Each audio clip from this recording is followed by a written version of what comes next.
Hello, and thanks for stopping by. This is Buck Rogers and the Planet of Zoom for the Colecovision, developed and released by Sega back in 1982. There was a version of this game released for a bunch of different game consoles of that particular era, and a few of those 8-bit PCs as well. This is the first one I've played out of the entire lot.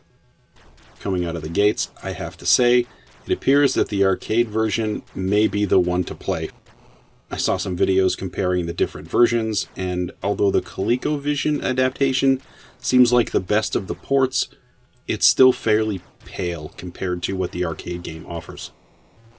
Still, we're talking 1982, so when you got a game like this for a home console, whether it was comparable to the arcade or not, I'm sure you sunk tons of hours into it. I think Sega did a pretty good job trying to pull off a game that is pretty ambitious in scope. We've got multiple levels, multiple enemies, we've got music, sound effects, and a boss. Pretty good. But before we get to there, I think the first thing worth pointing out is the branding they chose for this. This was also known as Zoom 909 in Japan, but the Buck Rogers name they used stateside, it's really unneeded. There's nothing in this game that sticks it to that particular franchise. Nothing at all. This could have been given any old space-type shooter title, and it would be no different a game. It's a space shooter, and it's one of those sort of tunnel-flying games where you're flying into the screen. You have an offensive fire button, and you're basically trying to shoot everything that moves, or dodge it, I suppose.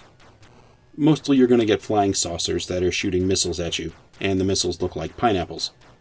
I find it easier to shoot the pineapples as opposed to shooting the enemy ships in most cases, because it's really hard to gauge depth in this game. I find myself running into ships unnecessarily, I think I'm on the screen below them and they're in a different location, and then I crash right into them. Or, sometimes, just because you don't know how far away they're supposed to be, getting off a shot that actually hits an enemy can be tricky. You can fly in 4 directions, but you don't always have free reign of the screen. You're kind of forced into an area, and I think that area changes depending on the level you're on. On the first stage, you're flying down a trench, and you're shooting at enemy saucers and dodging their pineapple rockets. I crash into these saucers more than I like to, so I try to dodge more than I shoot. But you do have unlimited fire, so holding down the fire button makes a lot of sense in this game. The second level, you're in outer space, flying through the cosmos, shooting at more ships. They give you the feeling of motion on this stage by these moving stars in the background, and they also have these moving red bands that sort of drift across the screen, and they kind of move up and down, kind of like you're in a tunnel. I get what they're trying to do here visually. I just don't know if this was the best way to go about it. I kind of figured that the moving stars might have been enough to give you that sort of depth and movement perception. It's certainly a doable level, it's just I find these red bands to be a little jarring.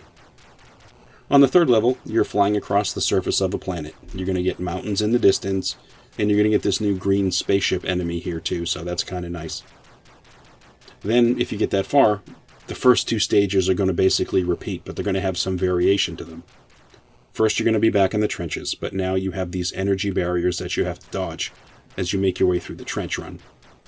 It's definitely more difficult, and you have to now pay attention to flying all the way to the left or the right or maybe through the center just to get by these barriers, but the whole time you're also still trying to not get shot by these flying saucers. The next stage is another outer space stage, but now we have asteroids that we have to dodge as well as the ships.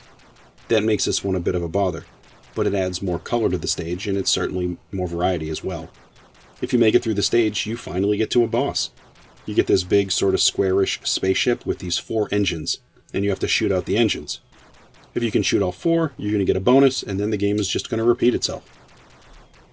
I don't think this is a bad game we're looking at here. It's okay. I had a good time playing it. It's just a little confusing as to the depth effect that they're going for. Sometimes my offensive fire seems to have very little range, and other times it seems to go all the way off the screen. I'm also not exactly sure where I need to shoot these enemies all the time, because I can't tell exactly when they're supposed to be in range. I imagine the arcade version might be a little more clear in this regard. This game also has sound effects, and there's a basic music track that underlies the gameplay, but honestly, I think this music is kind of wasted, because your offensive fire is louder than the music, and you're constantly shooting, so you really don't hear much of it. You can also play this game 1 or 2 players if you want, but this was 40 years ago, so we're not talking co-op play. We're talking alternating pilots and just going for a high score. Well, that's all I have today for Buck Rogers and the Planet of Zoom for the Colecovision. If this is your type of video, please feel free to like and subscribe and all that good stuff, and thanks for stopping by to take a look. Hope to catch you on another video.